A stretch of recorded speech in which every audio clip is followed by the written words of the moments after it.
Ohio State coming to town. They haven't been here for a couple of years, but good to see old friend Tom Ryan and pretty competitive Buckeye squad coming to town. They are fired up, I'm sure.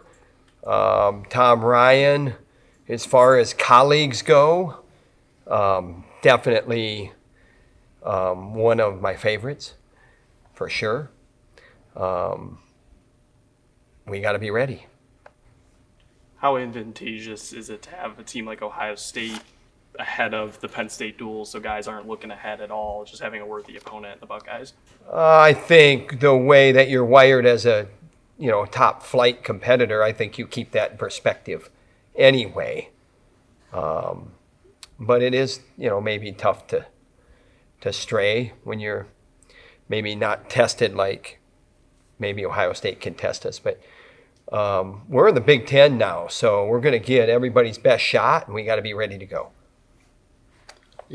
Gabe Arnold has talked about how he likes to put on a show on the mat. He seems like a really energetic and kind of fun individual. How is he off the mat, or what's his personality like maybe away from wrestling? He's the same and maybe even better. And what I mean by that is when you put him in front of fans or you ask him to do like a thankathon, or you ask him to do something that's community service driven, he is the best. And don't take my word for that. That is coming from the people that interact with him. That's coming from people that he had a blog, and a guy couldn't say enough about Gabe Arnold's personality.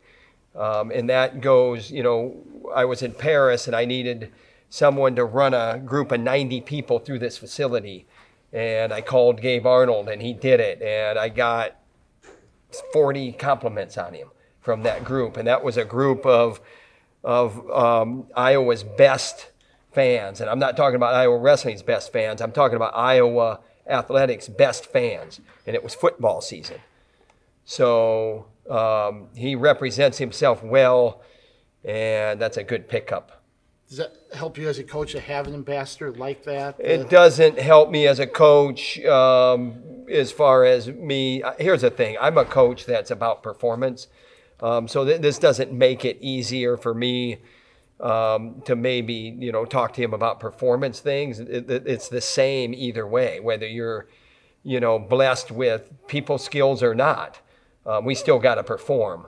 What's nice about it as a coach is you're bringing in guys that can relate and that are really, really good people.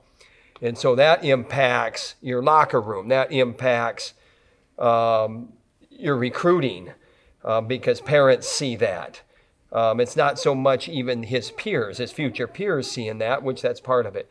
But parents see that, and they pick up on that, and they compliment that on Gabe Arnold. So that's the other side of running a program that's, very, importantly linked to the performance side. We still got to perform, though. We still got to go out and score points.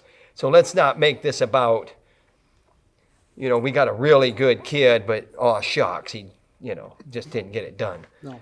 We got a really good kid, but let's go out and whip some ass. How does he flip that switch to get to them when it's in competition? He's what you just said. You started the question out by saying that he is a guy that thrives in the limelight, to paraphrase you, and that's what he does. He loves the limelight. He loves to compete. He loves to put on a show. He's a showman. He's an entertainer. I mean, the guy's an entertainer. So good for him. Last year, he said, one of the things he said was like 174, 184, I don't care, I'm a soldier, I'm going to do what Tom and Terry Brandt say.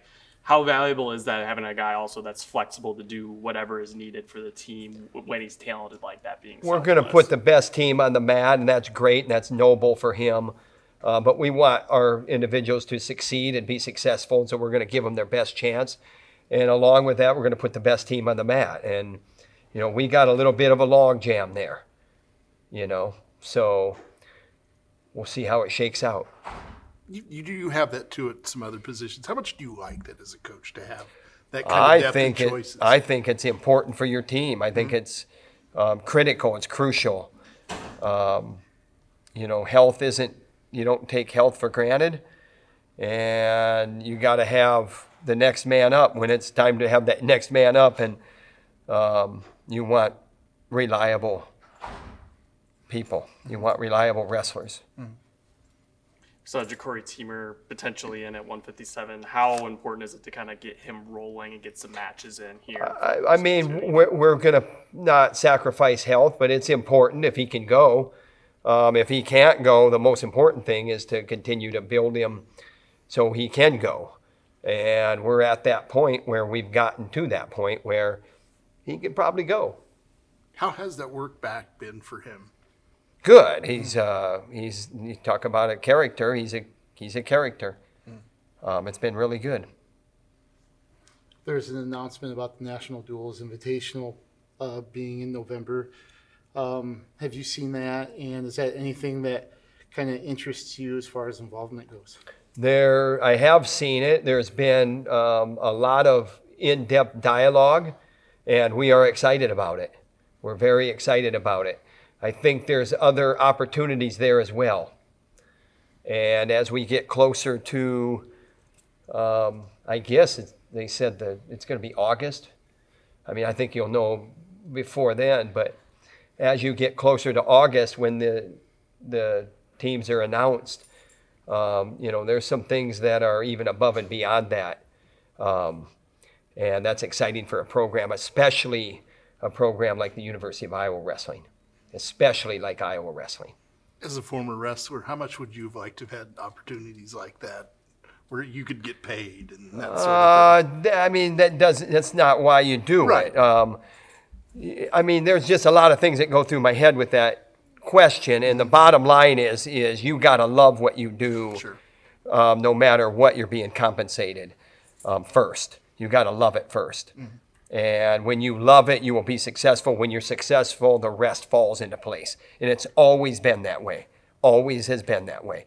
It's just a little bit more lucrative now. Just a little bit more lucrative now for eligible college athletes. One more. How important do you think the national duels would be from a promotion aspect, getting wrestling out there on a big stage like I that? think you're going to have, a lot of powerful teams in there. And I think when you throw that kind of money, I think it makes people look, and it captures their imagination, and they want to do it. And this is something that's a little bit different. It's been talked about a lot. I don't think it's about whether it's the best timing. I don't think it's about whether wrestling needs this or not. What you're doing is you had a guy step up in a big way and put his money where his mouth is, and now you're going to have people, wanting to be a part of it. And I mean, what do they say? Money talks, and what else? What else walks? And money's talking right now. So awesome! It's awesome. It really is awesome. Thanks, guys. Thanks.